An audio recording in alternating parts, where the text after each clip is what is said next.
If you want to listen to all of the episodes of this series right now, early release and ad-free, plus a whole host of extra fan club benefits, head to museumofpopculture.supportingcast.fm. Or if that's too much of a mouthful, just click on it in the show notes, which is the description bit that no one reads. Hello and welcome. I am Josh Widdicombe. For today, I'm the curator of a place of incredible artefacts and exhibitions, a place that stores the greatest thing on earth. This is my archive of pop culture.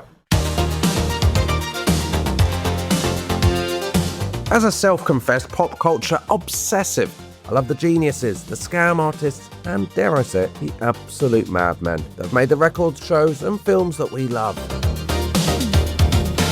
In each series, I will tell you a story of unlikely triumph and usually an enjoyably crushing failure, featuring celebrated stars that in any other industry would probably be politely sacked. It's a show for people more interested in David Hasselhoff than David Lammy, Elizabeth Taylor than Queen Elizabeth I, which, let's be honest, is all of us.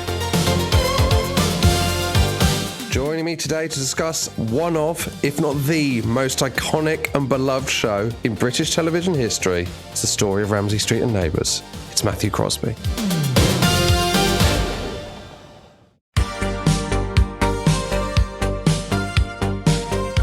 Britain in the mid-1980s, a nation caught between tradition and change. Margaret Thatcher's government reshapes the economy. Duran Duran and Wham dominate the pop charts while Live Aid unites the world through music. And most importantly of all, daytime television is about to change forever. In 1985, a quiet cul-de-sac in Melbourne, Australia captures the world's imagination. Neighbours. Everybody needs good neighbours. Ramsay Street wasn't just a fictional location. For millions of viewers, it felt like home. From pop superstars to Academy Award winners, the show became a legendary launchpad for global superstardom. It gave the world Kylie Minogue, Jason Donovan, Guy Pearce, Margot Robbie, and Russell Crowe. And by the late 1980s, nearly 20 million British viewers tuned in daily. It became an essential cultural anchor for a generation of UK school kids and adults alike. From Bouncer's Dream to Harold's Amnesia and Scott and Charlene's iconic wedding, few shows before or since have held such a nostalgic, endearing place in the heart of British TV viewers. This is the wonderful, joyous story of Australia's greatest TV export, a show that was much more than just a soap opera. This is Neighbours. That's when good neighbours become good friends. This is a story we've been looking forward to, Matthew. This is a big one, isn't it? This is torn straight from our childhoods. I'm going to say this is Neighbours and Home and Away, but really, as is the way, Neighbours dominates the narrative. I never watched Home and Away.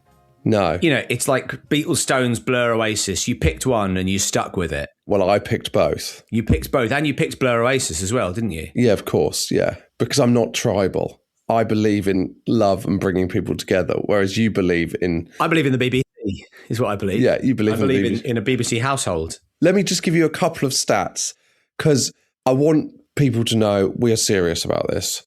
That, yes, we are going to laugh at how absurd a lot of this stuff is. Yeah. But this is good television. If you watched all of Neighbours back to back, this is an achievement. It would take more than 147 days. That is achievable. I suppose if you did 12 hours a day, you could do it in less than a year. You'd go insane, wouldn't you? You would believe that you were living in Erinsborough. Yeah. You'd believe these were your real friends. I think it would be a bad move. Do you think you'd get bored? Definitely. No, because something's always happening. That's true. They're always trying to keep you watching, aren't they? Yeah. Those first series, you go back and watch an old TV show. Would it feel slow? Would it feel slow? Yeah. Because we're so used to, Josh, you and I are part of the TikTok generation. Of course. We're used to super fast, the hip hop montage, things coming at us quickly, information overload. Whereas the early Neighbours, they were very much like Tinker Tailor Soldier Spy, weren't they? Exactly. They're going to feel like a sort of art house film. So little is going on in an episode. I just want you to respect this because I think this shows something that English soap has never achieved. if you talk about the amount of actors that have come out of Coronation Street or EastEnders and had a really stellar career, is not a huge amount. You're talking Saran Jones, Sarah Lancashire from Corrie, and then you're talking what? Ross Kemp? Michelle Keegan. Let me give you this. 5 actors from Home and Away or Neighbours have been nominated for an Academy Award. Wow. Isn't that mad? That is huge. And that's not including Chris Hemsworth, because he hasn't been nominated for an Academy Award. So that's another one. He's an absolute Hollywood A-lister. So you've got Russell Crowe, nominated and winner for Gladiator. You forgot he was such a good host of the first ever series of Gladiators. They said, we're going to give you an Oscar for this. I know. Barney Walsh is still livid that he hasn't been nominated. Margot Robbie, multiple nominations. I, Tonya, for instance. And also as producer of Barbie. Naomi Watts. I forgot about Naomi Watts, of course, yeah. Heath Ledger. Of course, R.I.P. Guy Pearce as well. Guy Pearce, yeah. Was it for LA Confidential? It's the Brutalist, but I think he was not. There was a lot of nominations for LA Confidential, wasn't there? Yeah. This is a serious talent factory. It's huge. For SNL, I'd say Neighbours and Home and Away. So I want you to hold that in your mind as we go back to, well, before the 1980s. Let's go back to 1926 and the birth of Reg Watson. Okay, right. I thought you were going to go back. Let's go back to the birth of television. Let's go back. I think you may have gone too far back in the story here. Everyone understands what the concept of television is. The birth of fire. When the first cavemen drew paintings on the wall, these were the early soap operas. Quite exactly. Reg Watson, he grows up on a sugar farm in Queensland. He has a brief stint as a radio actor before moving into television production. Reg Watson is the man who creates Neighbours. Do you know anything about his journey to creating Neighbours? It's absolutely fascinating. Was it that he lived in a house and he had people next door and he thought, there's something in this? You're not going to believe the concept, where it comes from. But that we're going to come to that. But we need to go through his life first. So in 1955, at the age of, 29, he moves to the UK. Okay. And he's hired by ATV, which is a kind of regional ITV franchise. Like the kind you get in Rivals. Exactly. It's a Corinium. It's a Venturer. It's one of those kind of things, yeah. So he moves to Birmingham to start ATV Midlands and he becomes the head of light entertainment. So his first big hit is a chat show called Lunchbox, hosted by Noel Gordon. Do you know who Noel Gordon is? I don't think I do. So she is primarily famous as the matriarch in Crossroads. Ah, okay. She actually, there was a ITV drama written by Russell T Davies about her called Nolly, starring Helena Bonham Carter as Noel Gordon. And I think Lloyd Griffiths, your friend of mine, Lloyd Griffiths, was in it, yeah. Yeah, and Tom Bell was in it as well, I think, yes. So it certainly popped up on my Instagram, but I didn't watch it. But that was Nolly, right. Okay, got you. She's a TV presenter. She's also a TV executive. And then she kind of goes into Crossroads. So she's like a huge megastar, basically.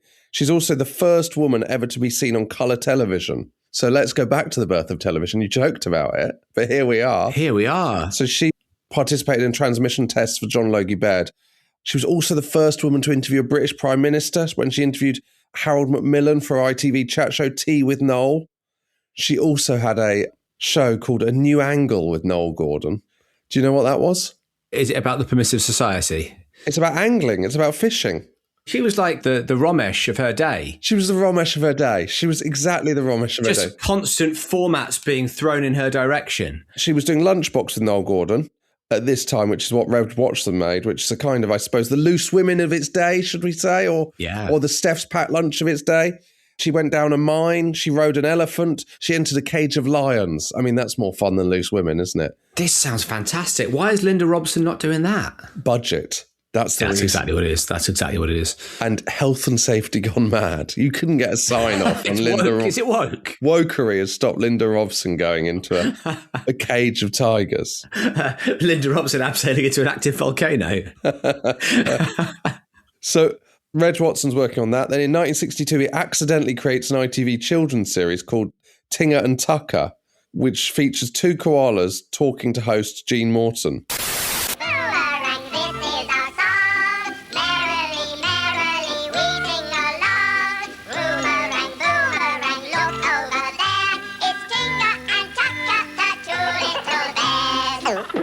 So basically, Watson's brought these two koala, presumably toys, back from a trip. Someone waves them behind Jean on screen when she's doing continuity announcing. People love it, that bit of fun, so they make a show of it. Wow. The theme tune is composed by Tony Hatch, who would later go on to compose The theme tune to Neighbours, yeah. the theme tune to Neighbours. Tinger and Tucker becomes such a huge success. This feels wild. That the Tinger and Tucker Club is formed, like the fan club, and it attracts 750,000 members. Wow. To the point where ATV has to close the club because it's untenable. Tinger and Tucker had to do one of those Ringo Starr style announcements, didn't they? Exactly, yeah. As of May the 3rd, I will no longer be accepting anything to be signed. Exactly. That's exactly what happened. Saying this with peace and love.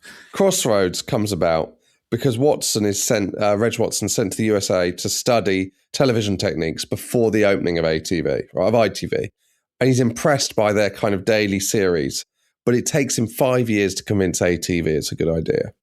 But Lunchbox comes to an end and Noel Gordon's still under contract with ATV.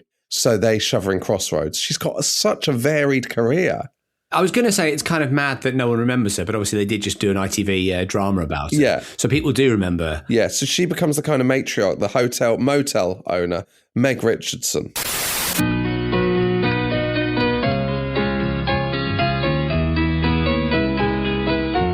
Crossroads is originally called the Midland Road because it's set in Birmingham, of course, Crossroads. Did you know much about Crossroads? The main thing I think of when I think of Crossroads is Benny from Crossroads. That if ever you wore a hat, someone would call you Benny from Crossroads. He was the odd job man. I don't think it's unfair to say he's played now with what would now be termed learning difficulties, I think is how the character is played. He's neurodiverse. He's neurodiverse, yes. He's neurodiverse, but... He's not played by someone neurodiverse, but it was a different time. Well, we don't know. Yeah, true. He was the sort of comic relief, the light relief. Also, it was famous for its bad sets. They actually brought it back in the 2000s with Jane Asher, Paul McCartney's former girlfriend, in the lead. It did a few series on ITV in the 2000s, and then it ends with the final scene was Jane Asher working on a till, and she's dreamt the whole thing. Oh, the classic It Was All a Dream. The classic, It Was All a Dream. Is it Bobby Ewing in the shower? Patrick Ewing in the shower? Yeah, exactly. Yeah, It Was All a Dream. So Noel has to do Crossroads because she's still under contract. They call it the Midland Road. Reg doesn't like it, so they have a local newspaper competition for readers to suggest alternatives. He doesn't like any of them either, so he calls it Crossroads. Of course, because they're going to go Soapy McSoapface, aren't they? It's got to be. Exactly. He's a professional. Don't throw it out to the general public. It's your job. I had one idea. I didn't like it that much. Instead of having a second idea, I'll ask everybody else in the entire world. Come on, man. So ATV becomes Central Independent Television. And in the late 70s, they want to get rid of Crossroads so they can make more expensive, prestigious dramas. And so the best way they think to do this is that they sack Noel Gordon. They sack her kind of not really giving a proper reason. And that's the way they think the viewers will stop watching because she's such a big thing. So they sack her in an attempt to get the show cancelled by viewers dropping off. That's mad. She's sacked in 1981. It actually runs until 1988 with a brief revival, 2001 to 2003. So it doesn't even work, the sacking. It's such a strong show that even taking out the central character. Reg has actually left in 1974 to go back to Australia. One of his last actions, which is a very positive action. So there's a car crash storyline where the character Sandy is paralysed and Reg doesn't want the character to kind of wallow in self-pity. So he does all these positive storylines that sees Sandy in a wheelchair helping to run the motel and his mother caring for him. And he persuades ATV to donate £10,000 to set up a service to give carers a break called Crossroads Care. It's now the Carers Trust and it operates nationally still to this day. That is amazing. What a good man. Plus he created Neighbours, Matthew. We haven't even got to that bit yet. I already like him. So he moves back after doing 10 years on Crossroads, 18 years in the UK, and he starts working as the Vice President of Drama. Remember, he's called Reg Watson at Reg Grundy Productions. There's two Regs in this production company. They're both called Reg, although Reg Grundy likes to be called RG for Reg Grundy, not as in Reg without the E. Right, yeah. I get it. Or as in like the G, as in R gangster. No, he's not RG. Not like R kid. No. He's so famous in Australia, his name's become slang. Do you know what it's slang for? Grundies are underwear, aren't they? Yeah, that comes from Reg Grundy. No! Yeah. Was he famous for wearing his pants over his trousers like Superman? It's rhyming slang, presumably. Your Reg Grundies. Grundy undie, yeah, of course. Your Grundies, your undies. So the Regs meet, because Reg Grundy's on honeymoon, presumably in the UK. Bob Monkhouse invites the Grundys out for dinner. I don't know whether this sounds like a great honeymoon. Would you not like to hang out with Bob Monkhouse on your honeymoon? No, I'd like to hang out with my wife. If I was marrying Bob Monkhouse, I would. Yeah. Well, but what about 2 or 3 days into it and you think, well, we've had a lot of conversations now, let's mix it up. Let's get the king of the one-liners in. Exactly. But Bob's a little worried that it's just going to be them. So he invites a couple of Australians who work at ATV, because Golden Shot, Bob's show, is on ATV. One of them is Reg Watson. They hit it off immediately. So that's how Reg and Reg Grundy meet, through Bob Monkhouse. So he goes back to Australia. In the 70s in Australia, serial dramas are largely not very much like Neighbours. They're kind of mature, risky, adult content. There's one called Number 96, which follows the lives of residents in a Sydney apartment block.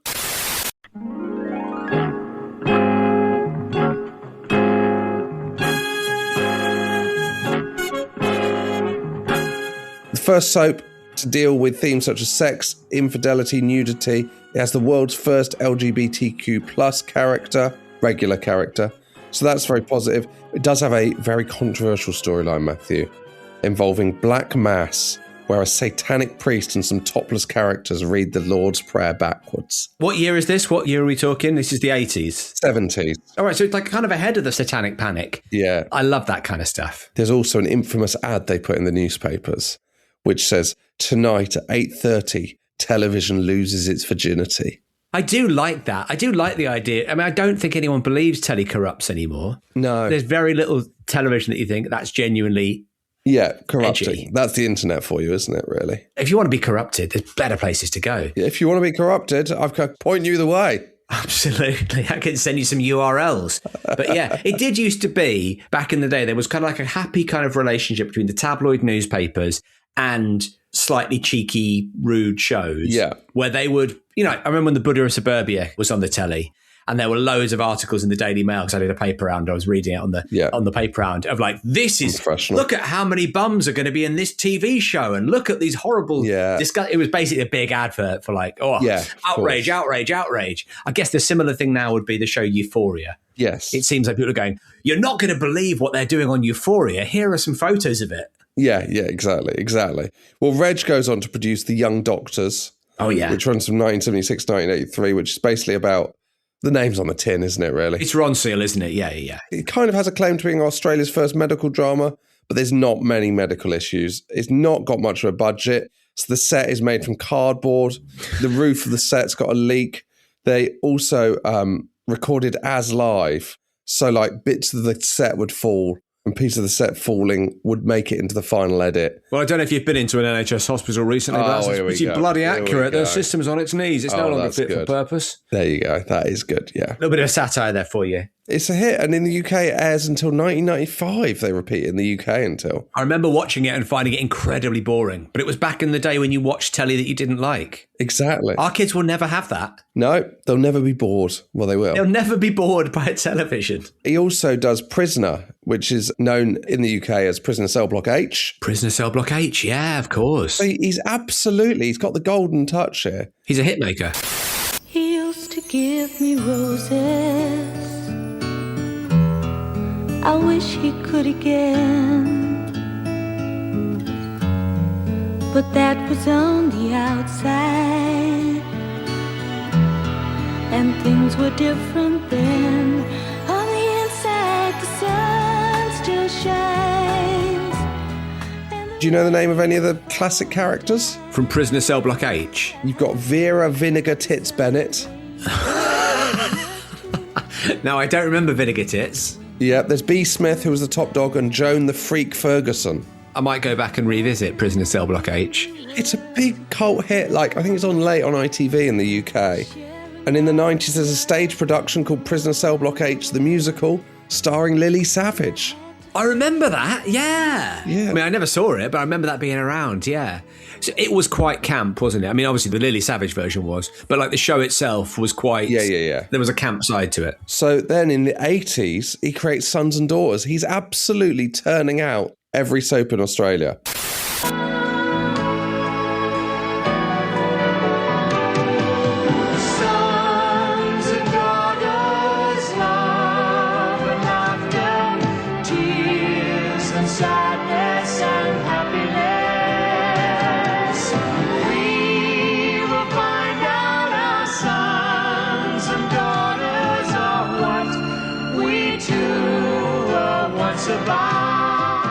Do you know what the premise of Sons and Daughters was? There was twins, Angela and John, who were separated at birth, and then they meet 20 years later, fall in love without realising they were related. Oh, no. And the tagline is, brothers and sisters usually fight. These two are in love.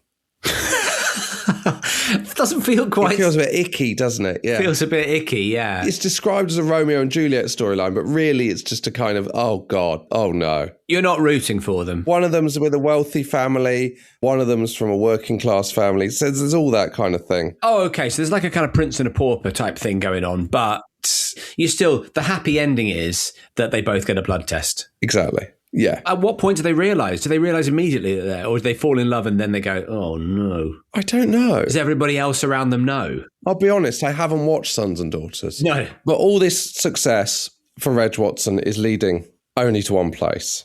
Just to give you an idea of the success, Reg Grundy ends up selling the Grundy organisation, which obviously is a problematic name when everyone else thinks it means underwear, to Fremantle, one of the big media conglomerates, for $386 million. Oh, wow. He's doing all right, isn't he? He is doing all right. And part of the reason is in the 80s, Neighbours is born. So Channel 7 are looking for family-friendly dramas. Reg Watson wants to combine Coronation Street, but in suburban Australia. He wants a show concerned with kind of realistic storylines, young people and adults openly discussing their problems. They try and get money from the BBC by saying there'll be a lot of English migrants in it, but the BBC declines because there isn't really any English migrants in it, is there? Well, I mean, if you go back far enough, yes. Yeah, if you go back far enough, I suppose. Maybe that's their argument with the BBC.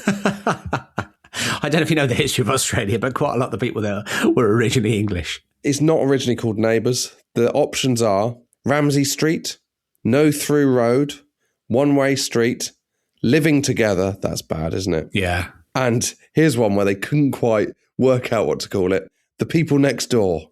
It's on the tip of their tongue, isn't it? So close. It's literally next door to the right idea. Yeah, if we could just distill that down a bit. That is long. It's the right idea, The People Next Door, but is there like one word that means that? The thing about the name Neighbours, I mean, there's the story of the TV show Friends, like, 'cause that sort of went through a lot of different titles, and everyone thought... Isn't it called Friends Like These at one point? Yeah, exactly. And everyone thought, Friends, it's just a nothing title. Yeah, but actually, the simplicity of it is what makes it work, isn't it? I think the thing with titles is they're all shit until the show's a hit. Yeah, I guess that's true. And then when it's a hit, it's the same with band names. They're all rubbish until the band's famous, and then you think then it sounds completely normal. Two bands that immediately spring to mind, Arctic Monkeys. Yeah. Bad name, naff name.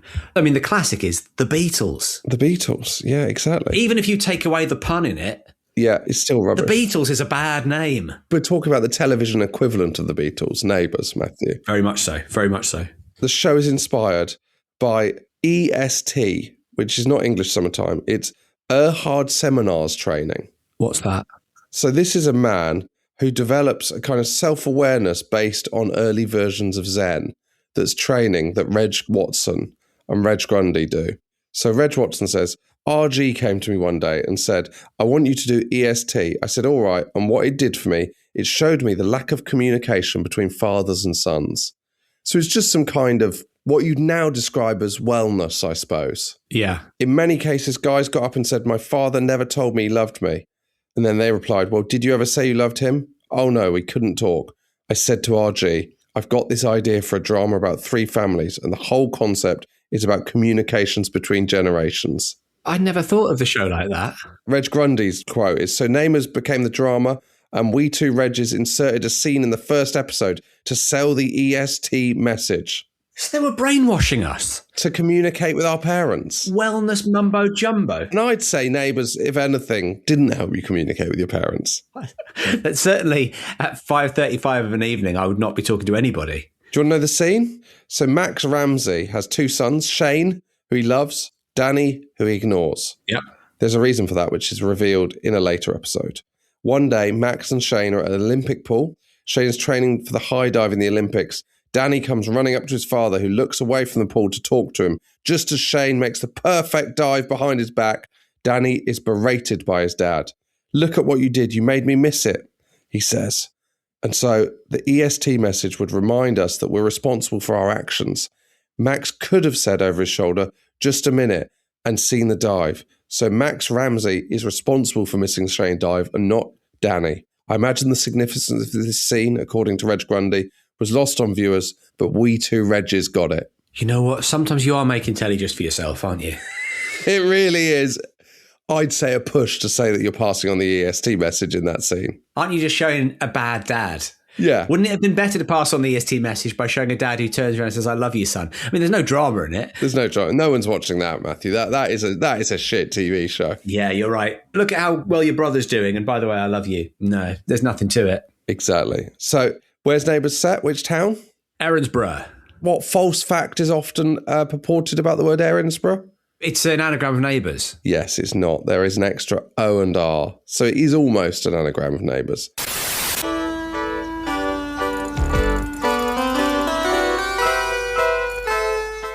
So Neighbours first airs on Channel 7 on the 18th of March 1985.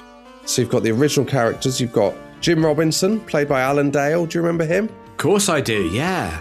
Gorgeous silver fox of a man. Paul Robinson, obviously. Yes. Helen Daniels. And then you've got the Ramsay family. So it's about the Robinsons and the Ramsays, 2 kind of warring families. That's the kind of idea.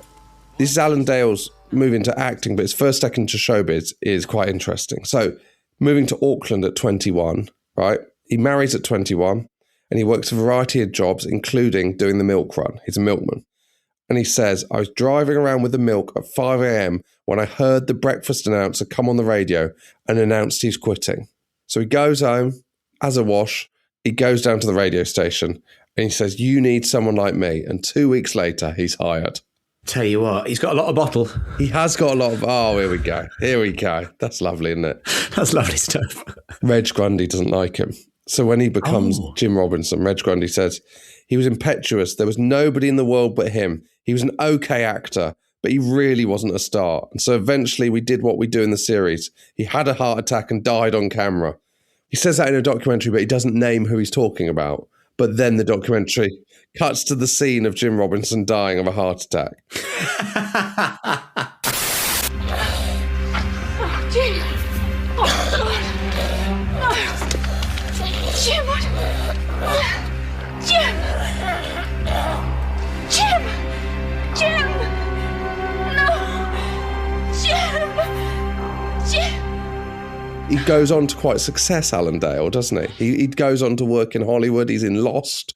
I think he's in a variety of those kind of 2000s and 90s dramas in Hollywood. So he is another Neighbours success story. He does all right. Another of the originals, Stefan Dennis, an absolute classic of the game. Yeah, pop star. Pop star. Paul Robinson, who's the baddie, the Ian Beale of the situation.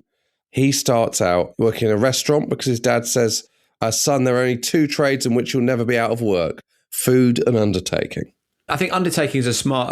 the thing is, working in a restaurants close all the time. It's a very tricky business. You're better off working in Tesco.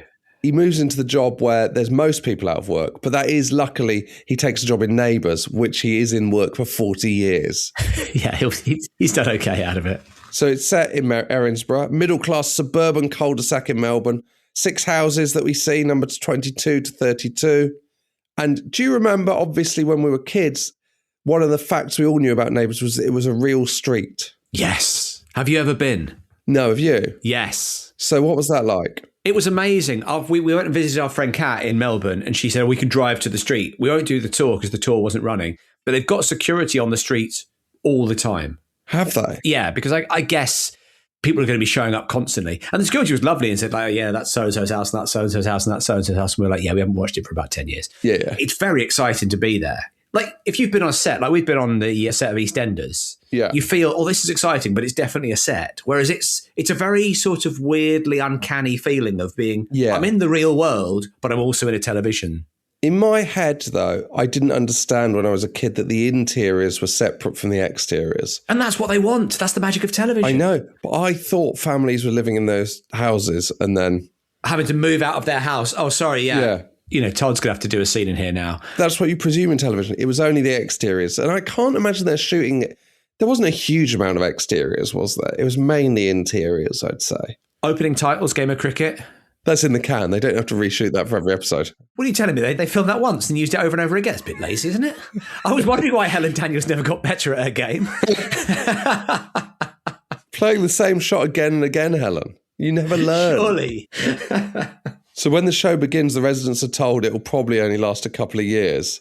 And they're given payments by Grundy Television for that. And then in the end, there's a move to have the street protected as a local heritage site. I think that's fair. Well, no, the City Council vote against it because they find that, you know, it's unfair on the owners of the properties, that it'll affect their ability to kind of redevelop their homes. I wonder whether any of these people have thought to redevelop that. Like, that is... But I think, you wouldn't, like, basically, if you live in one of the neighbours' houses, you're probably being paid some money, right? Yeah. Are you basically living for free if you own those houses? I don't think they're covering your mortgage. They're not covering your mortgage. Because to cover the mortgage on 6 homes, that's a lot of money. But you can't paint your door or anything like that, can you? You must be able to, mustn't you? I don't know. Maybe in the off-season, when they're not filming, you could say that you can do all your renovations in this brief window of time. But you can't have Lou Carpenter leaving with a yellow door and coming back to a red door. No, they'd have to write it into the script. I love the Harold Bishop goes for planning permission episode. Yeah. Also, I suppose it went on long enough that you imagine those houses have changed hands, so people at least know what they're buying into. Would it make you more tempted to buy a house or less tempted? There's a few houses in my area are like, either they're nice enough that lots of filming happens there or just whoever lives there works in television. But it's going to be a ball ache, isn't it? Yeah. If you can't use the front of your house, yes, that's going to be annoying. And I'd say the excitement of it wears off incredibly quickly. And you're constantly going to be having people like me and my wife just showing up and taking a photo of your house. Yes, that's not ideal, which feels intrusive now I think about it. We did it. You weren't the first. I'm sure they didn't think this is totally unacceptable. No, they're used to it by now, but yeah. So everything's in place for Neighbours to launch. All they need is a theme tune. And in the next episode, we will come to Tony Hatch and his wife, Jackie Trent, coming up with a theme tune. Not his first theme tune. We'll cover his absolutely incredible career. Then the first episode launches. And then, you're not going to believe this, Neighbours actually gets cancelled by Channel 7. No! It almost dies in its first year of existence until it's picked up by a saviour. And then along come Kylie and Jason. All of that in the next episode.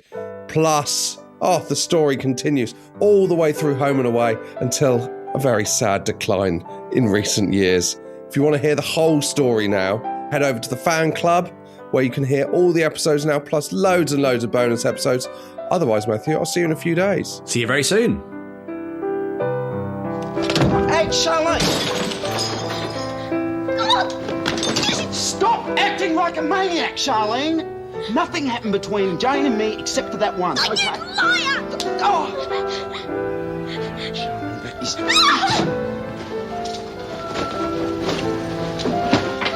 What are you doing? There's no point in trying to talk to you when you're like this. I'm moving back to Dad's place. You want to talk some sense? You know where to find me, okay? If you walk out that door, our marriage is over. That's your decision.